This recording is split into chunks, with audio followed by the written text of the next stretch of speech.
Situasi di barat dan utara Bakhmut, setelah 1 bulan pertempuran, tentara Rusia mengambil kendali penuh atas kota Ivanivske. Perebutan sebagian Gunung Baba memaksa tentara Ukraina mundur ke sisa kompleks pegunungan serta perbukitan dan hutan di sekitarnya.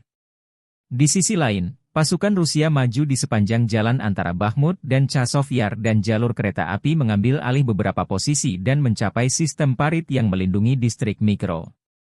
Dengan jatuhnya kota Ivanivske, tercatat 14 wilayah Ukraina jatuh ke tangan Rusia selama 2024. Masing-masing 10 desa, Vesele, Krohmalne, Tabaivka, Pobeda, Sheverne, Stepove, Tonenke, Berdichi, Neveleske, Mirne. 3 kota kecil, Lastochkino, Orlivka, Ivanivske, dan 1 kota besar, Avdiivka, berada di bawah kendali Rusia.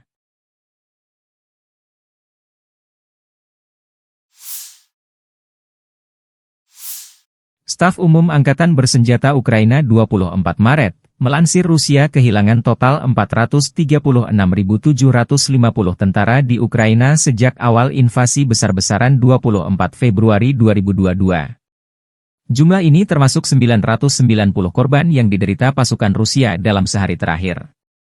Menurut laporan tersebut, Rusia juga kehilangan 6.876 tank, 13.158 kendaraan tempur lapis baja, 14.407 kendaraan dan tangki bahan bakar, 10.855 sistem artileri, 1.018 sistem peluncuran roket ganda, 723 sistem pertahanan udara, 347 pesawat terbang, 325 helikopter, 8.510 drone, 26 kapal dan perahu, dan 1 kapal selam.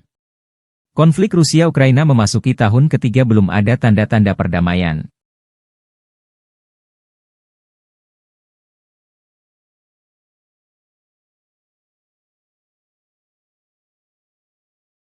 Download Tribun X sekarang, menghadirkan lokal menjadi Indonesia.